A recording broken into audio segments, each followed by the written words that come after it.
right, good morning all. I see our attendees starting to come into our program here. Give everybody give the Zoom a chance to get everybody in before we get started. Oh, it's a pretty good crowd coming in here, all right.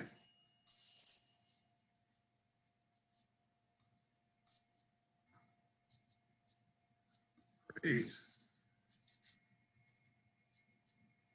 Okay, well, I would like to welcome you all. Thank you so much for joining us at the Berks History Center for our second Saturday program that we continue to bring to you by Zoom here, thanks to our friends at Herbine & Company, who have once again graciously allowed us to use their Zoom webinar account to continue hosting our series here.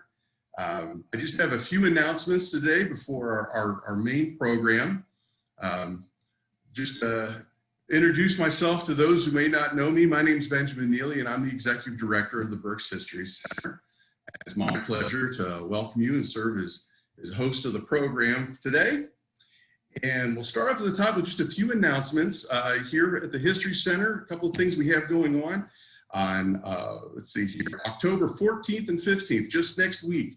Boscov's is holding a Friends Helping Friends program. It's a 2-day event.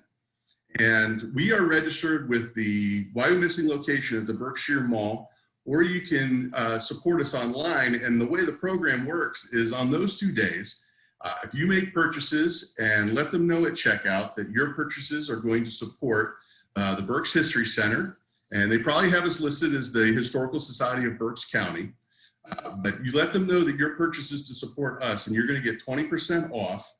And then 5% of your total purchase, Boscov's is going to donate to us. So it's a great way. It's October, time to start thinking about holiday shopping. So it's a great way to get a jump on that and support us. And again, you can do it in the store at the Berkshire Mall, or you can do this online. And you can go to their website, boscovs.com, to learn more about the program. The next event I'd like to promote here is our Berks History 2020 Road Ramble. We've been working awfully hard to put this together. This is a driving tour. It's going to take place on October 24th. It's going to start here at the Berks History Center, 940 Center Avenue.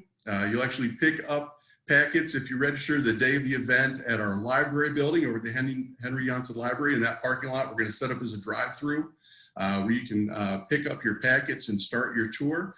But it'll take you through Reading, West Reading, and then out into northern Berks County, and you'll all sorts of subjects from some contemporary history back through the French and Indian War. It's a great variety of topics, and you're gonna see some neat parts of the city and see some beautiful country. So it's $35 a car, and you can jam however many people into that car you wish.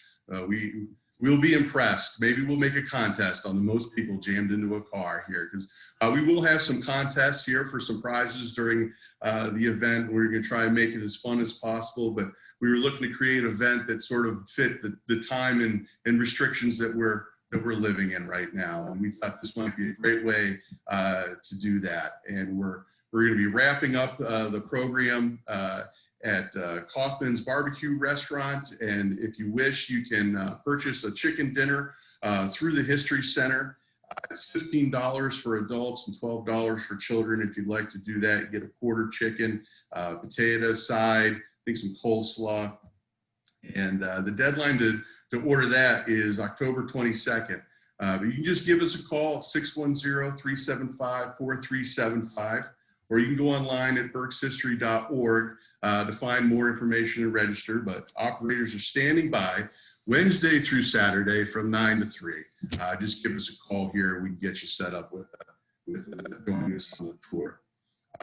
November, we have another hike through history. It's going to be at Neversink. And if you were at the tour that was last month, this tour is different. It's going to be on the other side here, looking at some of the resorts that had been located there. It's going to be led by Paul Schumann and Paul Drespa. And I understand they put together a really nice tour, and people have enjoyed that. So that's $5 for members, $8 for non-members. You got a pre-purchase. So again, call us at 610-375-4375. And just one more pitch I'd like to make for our highlights. I don't know if it's backwards in my camera, but we did not print the book backwards. If it looks backwards to everybody else, or if it's just my camera, we did print it correctly. The highlights of the historical review book is out. It's a nice hardcover book. It's $50 plus tax, $5 for shipping and handling if you need us to ship it to you. And again, just give us a call Wednesday through Saturday. We're here from 9 to 3, and we can get you set up with a book. That brings us to today's program here. So the way we're going to start off, the program with More Than Just Mrs., The Importance of Women in Family History with Dr. Karen Gunther. We also have joining with us today our archivist from the Henry Janssen Library, McKenna Britton, and she's going to, at the bottom of the program, come in and show us some of the kind of materials that we have at the Henry Janssen Library that are available for you to come in and see and do research. We just want to kind of show off a little bit, if you don't mind, before we end our program today. We hope that everything's going to go well through Zoom. You know, if you've done Zoom programs before, sometimes the audio cuts up or it freezes or there's other little things. I'll be experiencing the same, thing that you are. And I've got a little chat box that I can try to communicate with our presenters today. And if they're wrapped up in their program and they don't notice my little message coming through the chat box, well, I'll just turn my mic back on and let them know we're having some technical difficulties.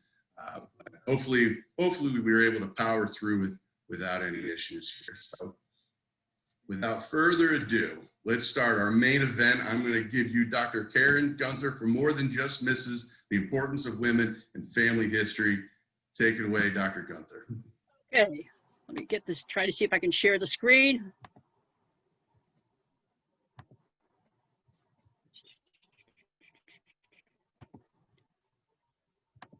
It's not what I wanted. We're experiencing technical difficulties. Let's try this.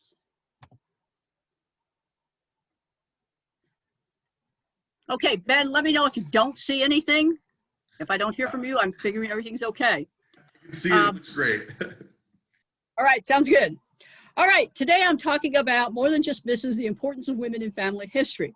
To kind of give a little bit of background, my first visit to the Historical Society was in June of 1978 when my family was visiting relatives in Reading. We were living in Houston, Texas at the time. And the library is roughly where the gift shop is at the Berks History Center today. By the time I became an intern in the summer of 1982 while attending graduate school at Penn State, the library had moved to the second floor of the main building. We did not have the archives where it is today. And I spent most of my time downstairs in areas roughly where Ben's office is today, where they had some of the archives. And the rest of my time I spent in the attic wrapping old ledgers and so forth in butcher paper, which, by the way, is not the proper way to do it, but that's what I was told to do. The library is a much nicer facility now. And to give you an idea, this slide shows some of the church records readily available to researchers in the library, both for genealogical research and for use by historians like me, because I use them not just to do family history, but also researching the history of particularly religion in Berks County. Now, the next three slides will focus on baptismal records. At the Henry Janssen Library, you can find them in different formats. Transcribed, as in they were originally in German, for instance, have been transcribed and translated into English. You can find them as published volumes or as original manuscripts. In other words, they haven't been translated. And some of those can be interesting, particularly if you don't read German and they're in German, you might struggle a bit. The first example is one page of baptisms from the records of Trinity Lutheran Church in Reading, transcribed in the early 1900s by J.W. Early. As we will see, Early also translated these records from German to English when he transcribed them to make it, again, easier for people to use, in a sense, when researching their family history, if he's doing this, at the turn of the 20th century. Now, one baptism to note here is that of Susannah Hottenstein, the third from the top. She's the wife of William Hottenstein. Her son, William Hottenstein Jr., in a sense, is the line below her. She was born in 1732, but was not baptized until her son was baptized in 1758. And when we look at baptismal records, women appear as, of course, the person being baptized. They appear as the parent of a child, the mother, and they also appear as sponsors. In the case of young William Hottenstein, the sponsors were noted to their Heinrich Rahn and his wife, Catherine. Now, this page from the Jerusalem Lutheran and Reformed Church in Albany Township was published, the volume was published by the National Genealogical Society in 1959. And this is a little bit cleaner to read, even than the manuscript version by Early.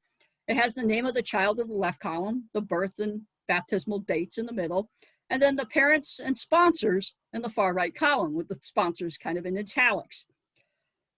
And the child would have two separate sponsors listed. Sometimes husband and wife, sometimes two unrelated people.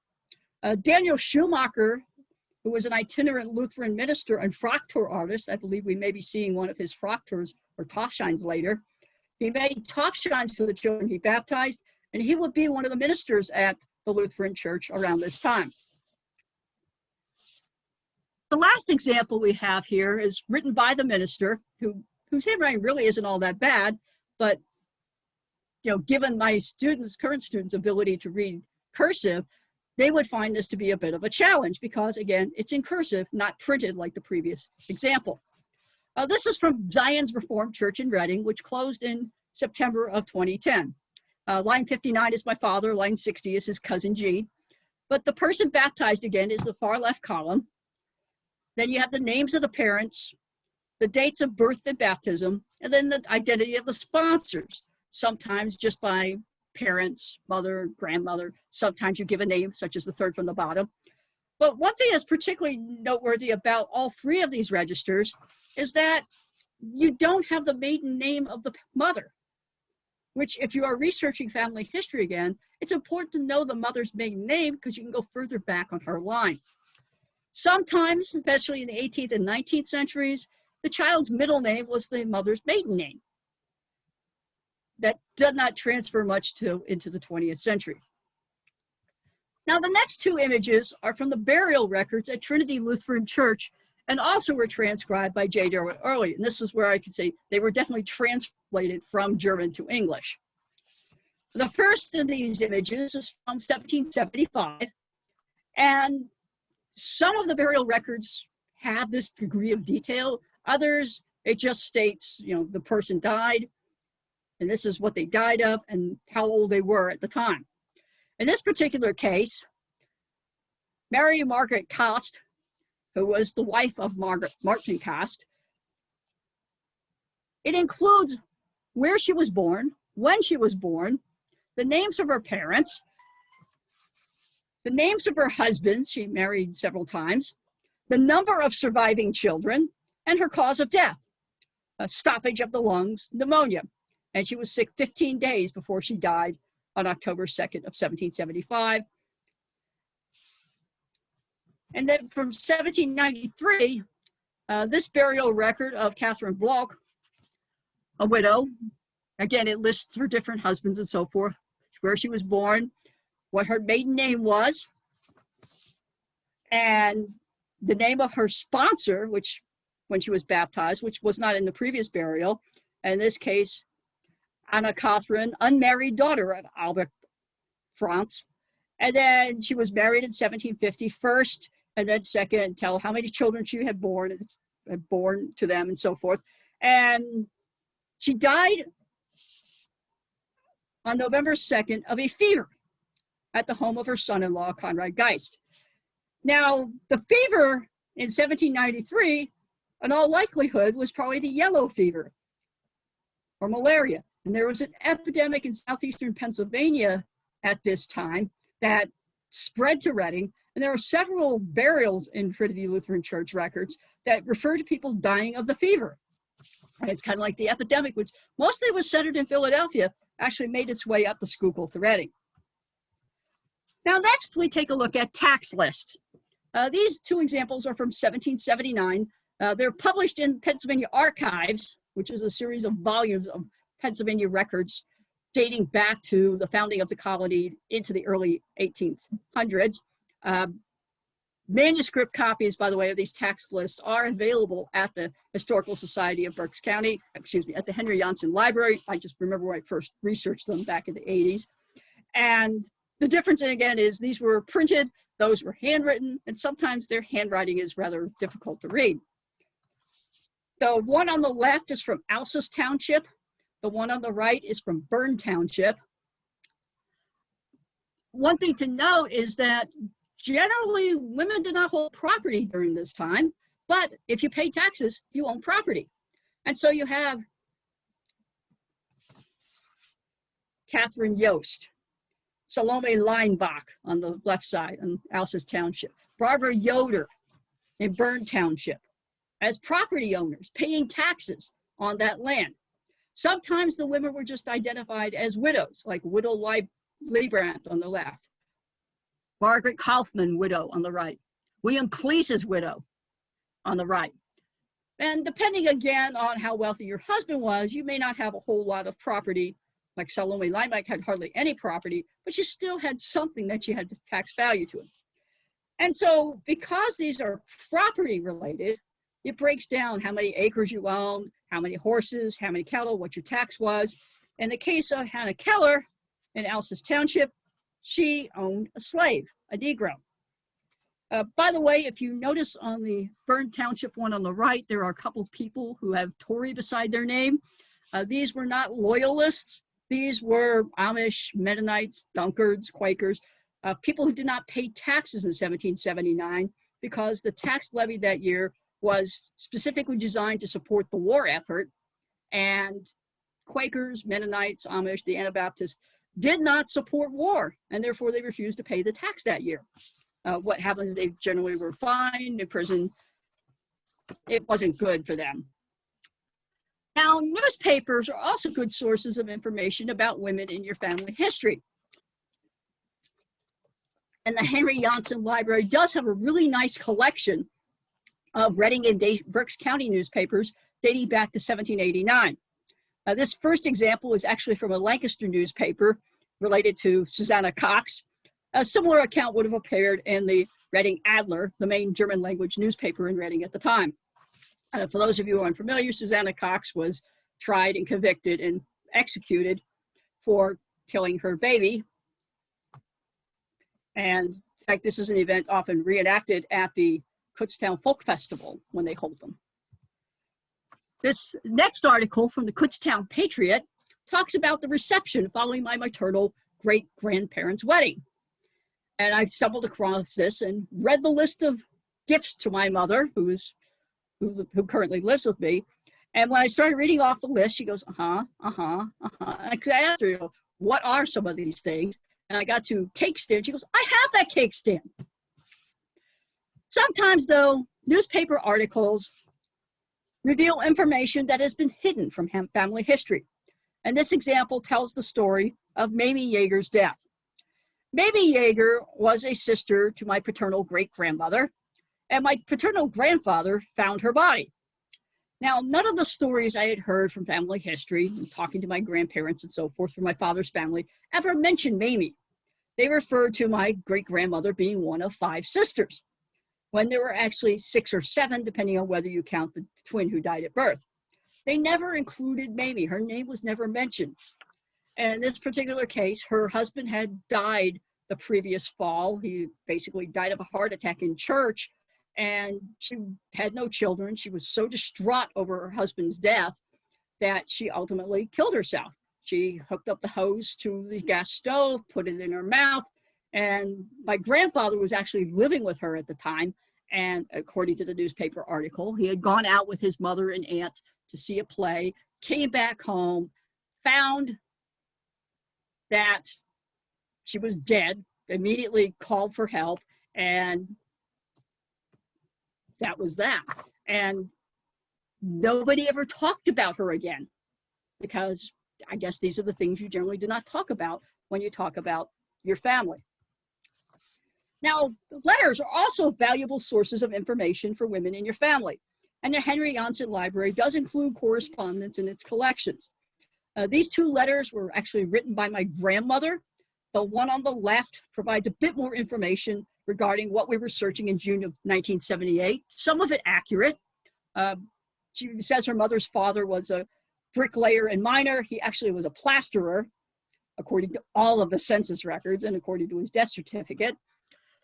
And the Grandpa Gunther mentioned on here was a boilermaker for the Philadelphia and Reading Railroad. He had nothing to do with Carpenter Steel. The family story was he had founded Carpenter Steel, which, by the way, was founded by someone named Carpenter. No Gunthers were ever involved with Carpenter Steel.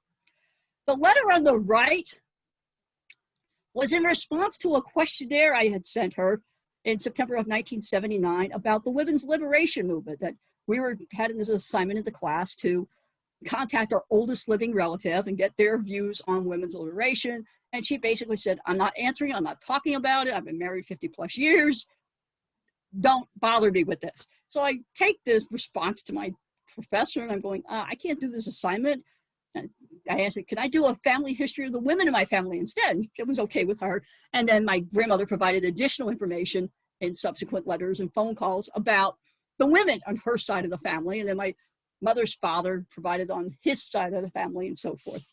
But the idea again is that you end up getting information from letters that kind of give it a little bit of a flavor of the person. And of course, in this particular case, our writing was legible, but at the same time, if you're kind of grading it as an English teacher, well, she got some grammatical issues, but she only had an 8th grade education too. Now, records relating to women's history can also be found at the Berks County Courthouse. The next two examples come from the Register of Wills office. Eleanor Pardon was the widow of Francis Pardon, a prominent member of Maiden Creek Preparative Meeting and Exeter Monthly Meeting, and a former representative to the Provincial Assembly from Berks County. Particularly noteworthy, as we look through it, she basically divides up the property she has inherited from her husband to the grandchildren of a deceased child and to the other children. But if you notice on the right side, she leaves a mark. She could not sign her name. And so she obviously dictated this will to someone else. And someone who was still kind of like, I would say, the wife of a very prominent person was effectively illiterate. But if you have a Quaker ancestor like Eleanor Pardon, there's a wealth of information. And not only did the Quakers keep very thorough records, and they had lovely handwriting, by the way, but they also kept separate business meetings for men and women. And the women kept records for women's meetings, including handling discipline and issuing certificates of removal. The next example is from the Orphans Court. Reuben Yoder, my 3rd great-grandfather, died in 1838, leaving behind a widow and 9 children, one of whom was my 2nd great-grandmother, who was 4 months old at the time. His widow, Magdalena Yoder, who signs this at the bottom, signs the petition to appoint guardians for the children. Again, she could not take over guardianship for the children. This was something that had to be done by a man. And in the case of these children, 8 of the 9 had her father appointed as guardian, Heinrich Schlegel, and the other was basically apprenticed out or set as guardian, a friend of the family. And when you look at this again, she's able to sign her name, even though, again, she probably was not highly educated, but by the 19th century, women are developing these skills. Now, as mentioned earlier with tax lists, women could own property, and the Recorder of Deeds office at the Berks County Courthouse has done a great job at making these documents available online. The two examples pictured here relate to my 2nd great-grandmother, Catherine Rebecca Gunther, and my great-grandmother, Calara Gunther. The example on the left was the transfer of the family home on Muhlenberg Street, which she owned in her name, to her grandson after her death. It was not transferred to her husband, who survived her, and I have no idea where he ended up living. I know that he died a few months later, and he was staying with visiting his brother who lived in Virginia.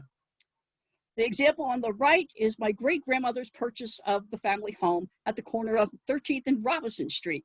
And she is identified as the wife of M. Raymond Gunther, but the house is solely in her name. And she and my second great-grandmother, Catherine, would actually buy property several times in the late 1800s, early 1900s, and in a sense, in a way, they became involved with what today we would call flipping houses, that they would buy the property at one price and sell it shortly thereafter at a higher price for a profit. And it's kind of fascinating to see this is the kind of thing women were doing back then. It wasn't just men. Now, if you're looking for where to find information and you're not able to come to the Henry Janssen Library, there are quite a few databases available to research women in your family's history. There are paid databases, subscription databases like Ancestry.com, newspapers.com does newspapers, as does genealogybank.com. Fold3.com is a subscription database for military records. But for a lot of these, if you have an Ancestry.com subscription, you can actually access both newspapers.com and fold3.com. If you do not want an Ancestry.com subscription, but you are interested in genealogical materials, particularly death certificates and some birth certificates, there's an Ancestry.com PA through the Pennsylvania State Archives website. That's free as long as you input a zip code from Pennsylvania.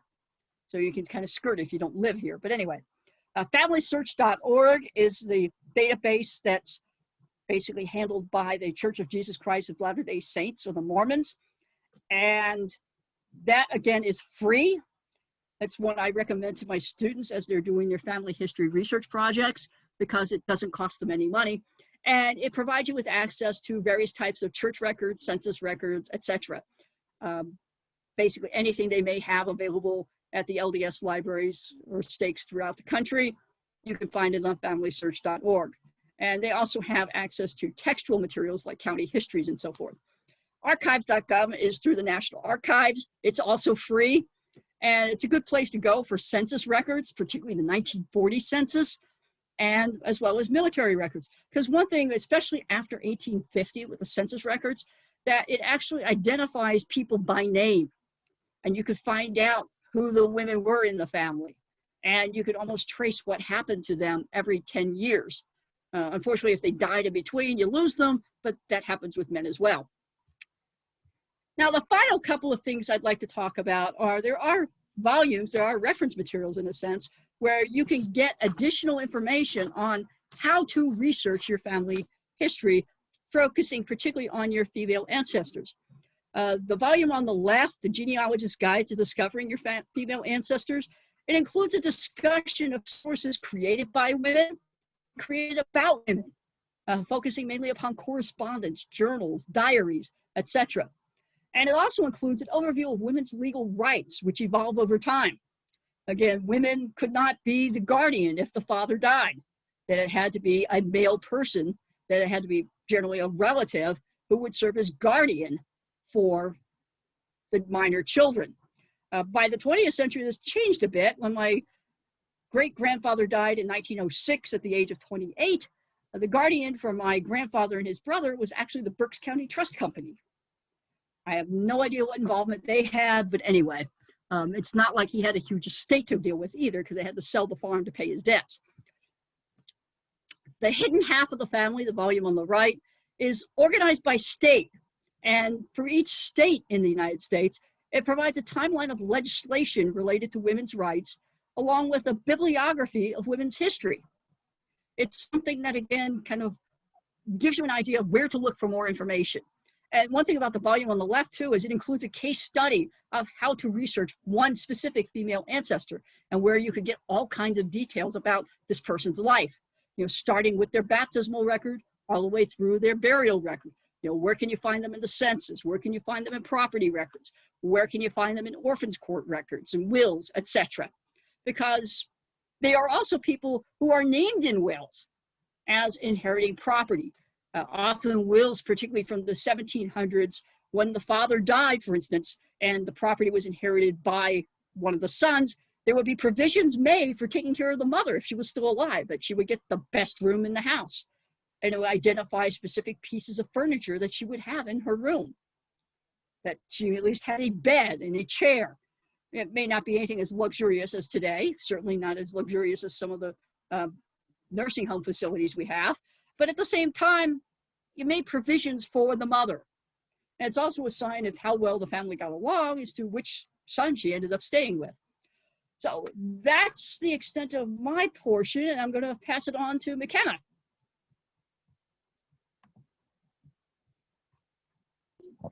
All right, let me start my video here. Okay, so today I have a few items that I brought over from the library to show everyone in correlation with Karen's wonderful presentation. So here, first, we're gonna talk a little bit about these baptismal records. So as Karen had mentioned, these ones here are original baptismal records of the First Reformed Church in Reading. This is volume 1 here, and then volume 2 is over here. I apologize for any shaky camera work that I have this morning. So I'm going to open this one up for us to just sort of look at the handwritten records here. Now this one dates back to 1793 is when the first few records are. So here you can see, I'll try to zoom in here as much as I can.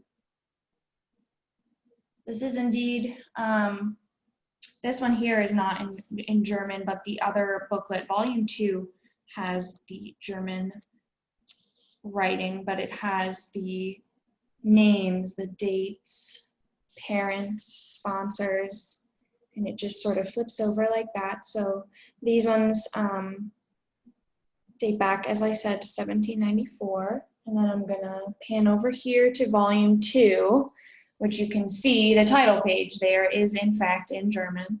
And then this one begins in 1798. So I will flip to a page. And then these ones are in German, and as Karen had mentioned, if you don't speak German, it's not the easiest thing to go through. And typically when researchers do come to the library, we do not hand them these original records. We have volumes, as you saw in that first slide of Karen's presentation, we have volumes on our shelves that researchers can pick through and utilize that have the listings that were in those original records, and they are all sort of typed up and made easier to access. And they're bound, they're all labeled, and on our website you can do church record lookups and everything's indexed. It's super convenient for genealogical research purposes. So those are our baptismal records that I wanted to show off. And then over here, I also have some Taufscheins from our collection. So this one here is our Taufschein number 182. So this one is for Jonathan Seidel. He was baptized by William Booz. There is no date given, but you can see these beautiful illustrations here. Most of our Taufscheins are relatively fragile. They are printed on thin paper, but it is very wonderful to look at all of these original details, and they are also in German. So that one is one. I really enjoy the illustrations on this one. Trying to pan. I think that's as close as I will get, but this is Taufschein 23. This one belonged to Johannes Kraus, also baptized by William Booz. And this one dates to 1787. This one is a printed Taufschein, and the information is then filled in afterwards. So some very pretty colors, some very pretty illustrations here. And then our last one over here, I'm gonna put a little bit closer so we can really get in here. All right, that's perfect. So this one is Taufschein 153 in our collection. This one was for Dorothea Kustler. The Taufschein was created by Daniel Schumacher, and it refers to her confirmation. It is possible that she was baptized at that same time that she was confirmed, which was Ascension Day, 1780. So this is just another, I'm fascinated by the Taufscheins that we have in our collection. The colors are just really fun. I know my confirmation gown from when I was baptized is framed up in my mom's house, but it is not as elaborate and beautiful as this. So, Ben, that is all I have to sort of show off. I can pan out here and just sort of keep that on for anyone who wants to. Sure. Well, I'll open up the Q&A box here. If there's any questions for Dr. Gunther or McKenna, we're happy to entertain those here.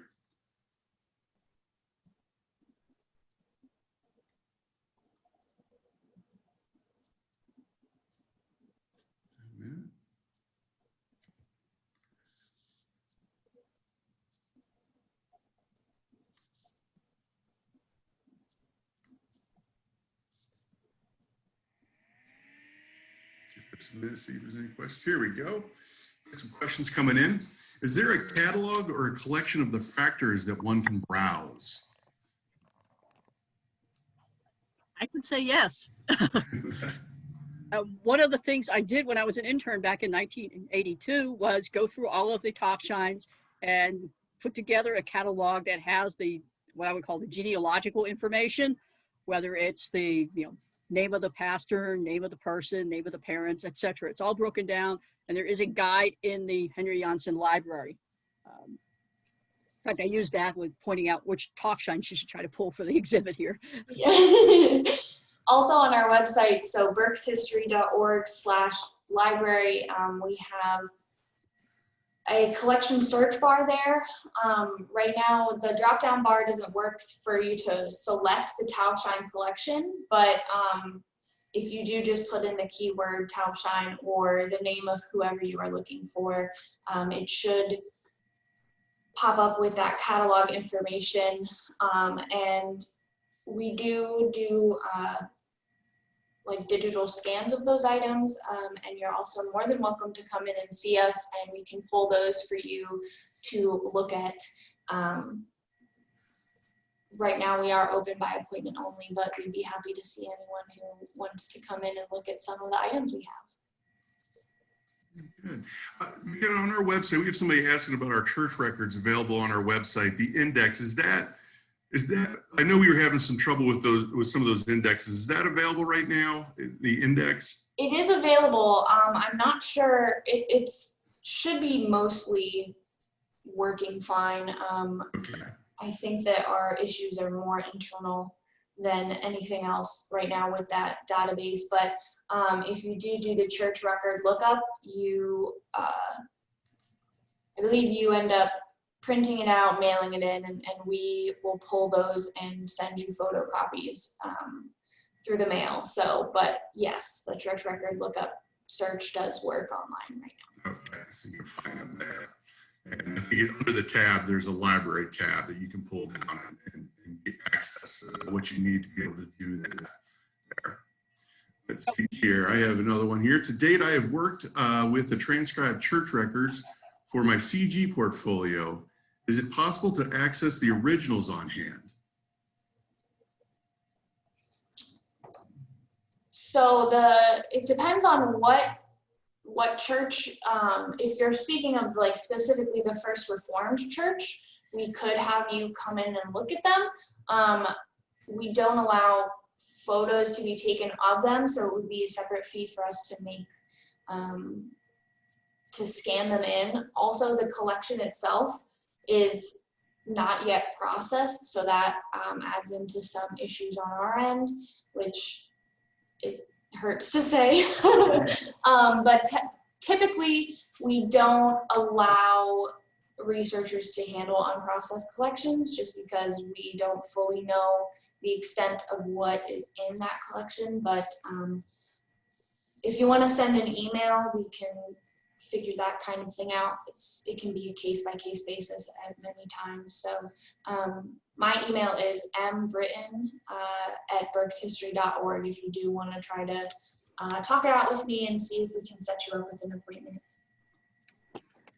You can find it under there's a staff listing on our website if you didn't have pen and paper nearby to reach out to us all there. So thank you, McKenna. Let's see here what else we got. Appreciate these questions. It's great. Thank you for the presentation. For those researching Berks County relatives from out of state, do you have any resources to help access the information in the library? So if you're out of state, yes. So the church records lookup, as I mentioned before, we do end up sending you all that via snail mail. Similarly, we have a personal research service that you can sign up for, fill out a form for online on our website under the library tab. That is, we do have a fee of $35 an hour for that for non-members, and then $25 for members, just because our staff over there is pretty small. There's only 3 of us, and we get a lot of different requests. We also have genealogical research specific service, and we do cemetery records, church records, historical review, things like that. It can all be found on the website. There are different forms for each service, and the personal research service, it's mostly for if you have like questions and you don't quite know where to look, or if you have seen something in our collection that would take more time to piece through to find what you need. That's what that is for specifically. But if you just need cemetery records or church records, then that's just a separate like $8 document retrieval kind of fee. So yeah. We have a question here. What is the best way to keep a document from the 1800s? Say in the dark, flat. You don't want it to be too humid, a nice, between 50, 60% humidity there. You don't want a wide swing. It's difficult maybe to control that in the environment of your own home, but don't put it in the basement. Don't put it in the attic. Check it for time for critters because don't roll it up. These historic documents are great food. Yeah, do not roll it up because it depends on what it is. If you have something that is ink paper, there's iron sometimes in that ink and it can rust when exposed to moisture over time and can actually come off of the paper. So that's best. If you can, if it's something you want to display, a lot of frame shops anymore are pretty common that they will mat that for you and generally have a good understanding of how to handle these documents, so long as they're not too brittle, and they may refuse the job if the document's too brittle, but they can mat that for you with acid-free materials that are meant for long-term preservation. And then make sure that you ask them to put it under UV protected glass. And then just be very mindful about where you want to put that in the home. Pay attention to where the sunlight might be traveling across your walls over the course of the day so that you can limit as much exposure. But the biggest dangers to documents are those extremes in the temperatures, overexposure to light, the bugs that want to eat them, and people. When we want to keep handling them and bringing them out, and that repeated touching over and over again, and that is also kind of dangerous for the objects over a long time too. So I hope that's helpful. And if you need any more, if you have any specific questions, look us up on our website and shoot us an email. We'll be happy to give you some more specific advice. But there's some general things that I would pass along. Let's see, I'm curious about looking for Quakers that were basically removed from their membership. I guess from a family that came across with them but didn't live up to expectations. What do you think about that?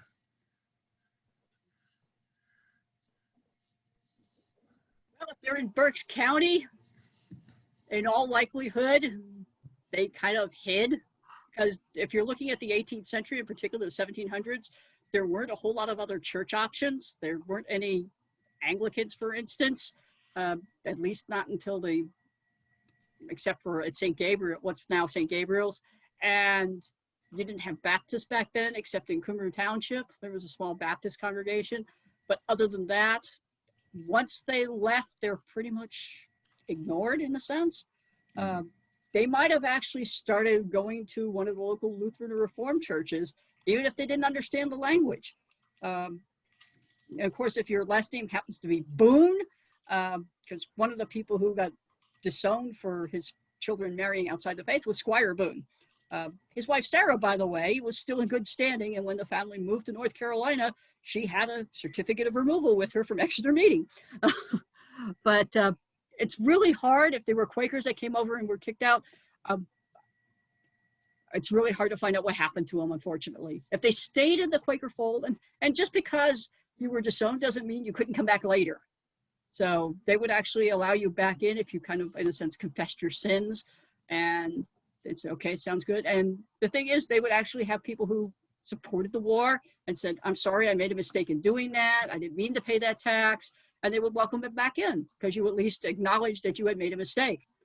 Now, if you refuse to acknowledge the mistake, or you thought your children should marry whoever they wanted to, why, that's one of those things you kind of disappear from the records, unfortunately. Next question I have up here, is there a list of original records in the collection, in the catalog? On the catalog online, most likely not. A lot of so we don't have all of the original records of the churches that we have the transcribed records. Just because when researchers want the church records, this is what we use, the transcribed ones. The original records we have are varied, but also few, I guess you could say. So we do have the First Reformed, and we have a few other churches that we have like the full collection of their records in our archives. I can't think of them all on the top of my head, but we do have a list of those collections I am going to be making available on our website soon. With that would be something that you'd want to reach out to me after this, and possibly with the name of the church that you're looking for, and I can double check in our basement storage and throughout the library, and check with my assistant archivist who has a better handle of which originals we do have, and I'd be able to give you a more solid answer on that. Good. I have a question With over originals. Go ahead. I'm sorry, Yeah. Karen, go ahead. Yeah, sorry. It's kind of, this is one problem with Zoom. You can't really tell Yes. me to talk. It's like, hey, wet my hands. It's like, hey, wait.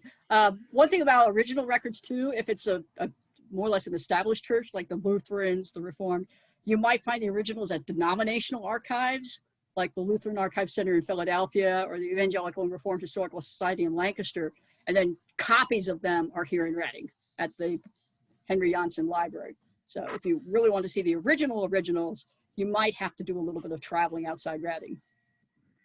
Next question I have up here is, maybe it's a question for me, or something we'll have to discuss. Will the Zoom session be available for later review?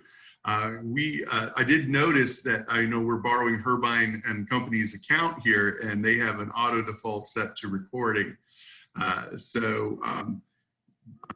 ahead, if you wish to have a copy of this, send me an email at b.neely@berkshistory.org, and I'll connect with Dr. Gunther afterwards and talk about making this available here for folks that be interested in that. Thank you for that question. Let's see. Can you store old documents in an acid-free clear envelope in a lockbox? So if, it's important, I think, with a lot of these documents, if the box is if you're able to lay things flat, and that the clear envelope, you know, if it's in like a polypropylene sleeve that you know is acid free, these things are pretty widely available anymore. Or you can get it in a folder, you know, like a manila looking folder that has the right pH level, and make sure it does say acid free and not like, sometimes it'll say like archival safe or something like that. That is not the same thing. You want to make sure it's absolutely acid free.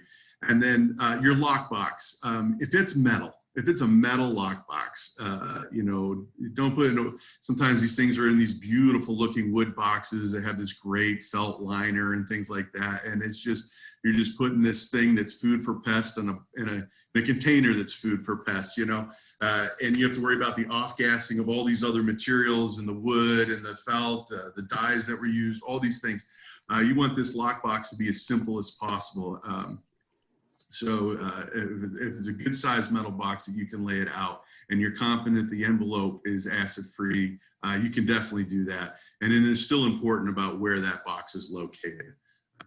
If you can keep it in a closet that is in the living quarters of your home, that's probably the safest place where you see the least amount of extremes in your environment there.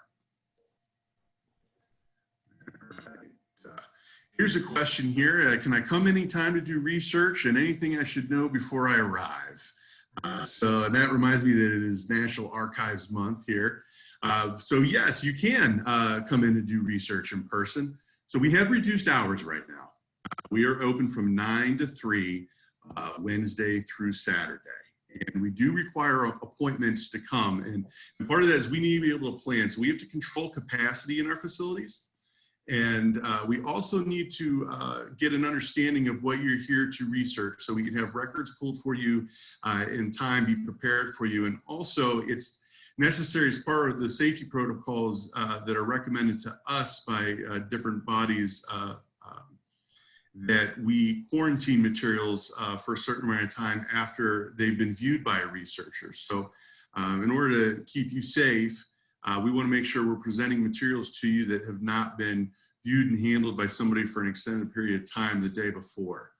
So in order for us to make sure that we've got you planned out and can keep you safe, we need you to make an appointment. So you just give us a call, again, Wednesday through Saturday at 717-375-4375.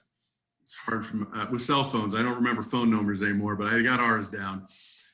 Give us a call, and we'll get you on the calendar to come in and do research. And, so not everything has to be done distant. We can get you in here. We can keep you safe. We'd love to have you here. I appreciate that question. Let's see, will Dr. Gunther be publishing a work on the religions of early Berks? Someday, maybe. Someday. I have published on extra meeting in the 18th century. I think there may be copies available for sale at the gift shop.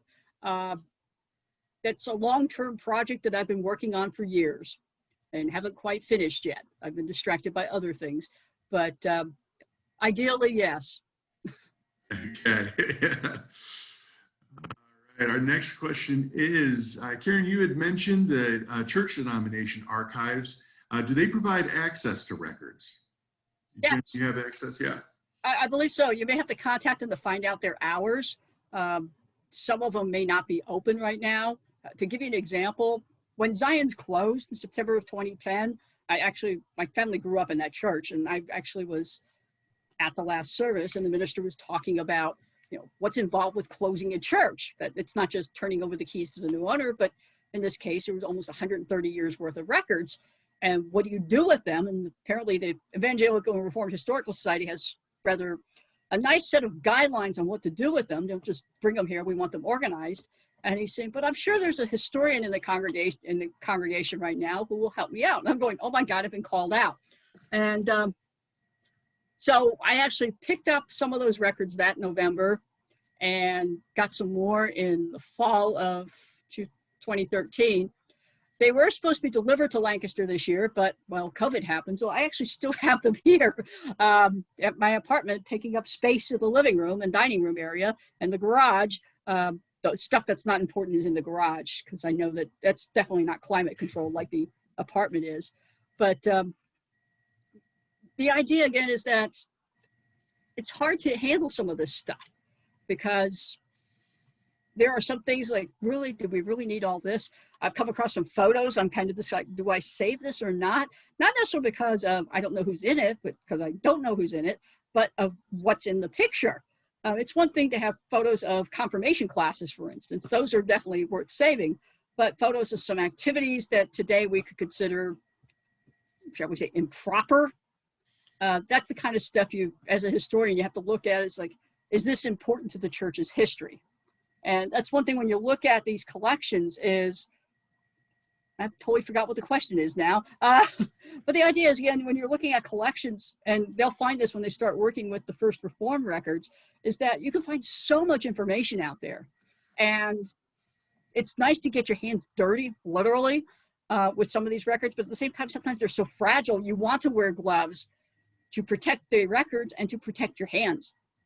So anyway, let's go. What was the original question? It was access to denominational records. Oh, yeah. Again, it depends on whether or not they're open.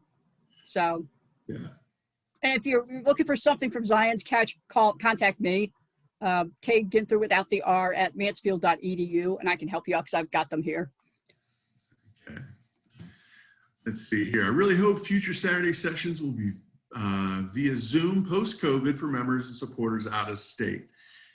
So do we. We've actually noticed that and have heard from folks that who do live outside the area who are suddenly able to take part of our second Saturday programs, and even from those who simply have difficulty getting outside of their home that now have a way to participate in our program. So we are interested, even once we're able to go back to our auditorium, at looking at, can we still get video and sound quality that can be broadcasted out via Zoom or another online platform that gives good quality and access to folks that aren't able to join us in person. So we are interested in that too, and we'll look to see what we can do to make that happen. Let's see, does Dr. Gunther have online classes for doing genealogy? If so, how can I sign up? Look at that, you could get a whole cotton industry for yourself here on the side.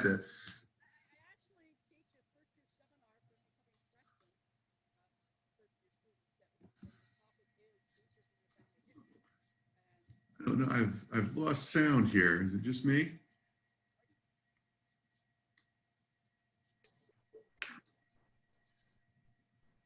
Your sound had cut out there.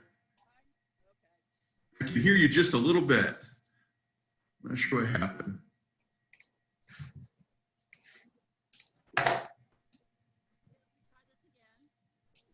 It's just real low all of a sudden.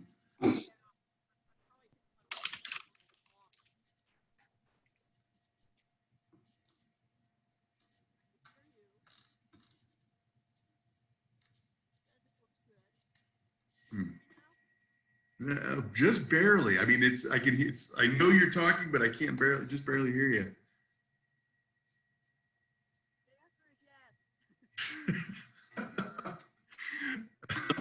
Some of the technical difficulties I alluded to at the top of the program here.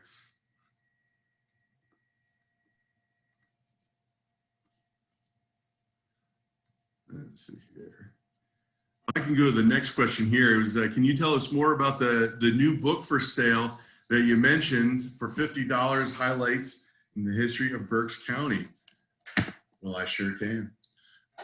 Here it is. So this publication is a compilation using a lot of source material from our years of the historical review of Berks County, our quarterly magazine, that stretches back. The publication's been going on since late 1930s, I believe. So it's source material from that. There's some new material in it as well. And it's not necessarily a history book of Berks County, so much as it is just highlighting, interesting stories throughout Berks County.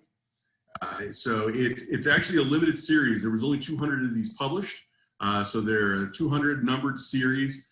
I think we've already sold over 150 of them. So there's not too many left in the bookstore, but if you give us a call at 610-375-4375, Wednesday through Saturday, we can set this up. We can, you can give us credit card over the phone or just arrange to be able to come in and pay for it on site, but we'll set up time for you to come in and pick it up, or we can ship it to you for $5 shipping and handling. But either way, it's a really high quality publication, and I think you'd really enjoy it. So yeah, I think it's something for your bookshelf. Great gift too if you're thinking about holiday gifts. The highlights in the history of Berks County would be an excellent gift for somebody who's a history buff in your family. Thanks for that question. That's a great opportunity to give the book another plug. I like that. Let's see here. The Lutheran Archives, PHL, and the Reformed Archives, Lancaster, work well remotely with clients for a fee, and I've used them extensively. Oh, so thank you for passing that along. I appreciate that. That's good information. Let's see here. Are there journals or diaries written by Reading's early ministers? I've found a wealth of anecdotal information on one of my families in the Melflor. Melflor, if I pronounce it. I'm sure I'm butchering that. I've seen that name a million times. I've never been forced to say it out loud before. in Melflor Muhlenberg's journal. I wondered if in the library, if the library had others, he included some information on the women too. I don't know if those are in the library. McKenna, have you heard of those journals before? Karen, have you seen those journals in our library doing research before? No. I know that we have some of the records of specific ministers and people who were doing baptisms throughout the county. I can't, again, name them off the top of my head, but we do have like the records of like the name of the preacher, pastor, whatever you would call it, minister. In all the different denominations, there are different names, but in some cases we do have the collected records of specific leaders. Journals and diaries I'm not familiar with in our collection.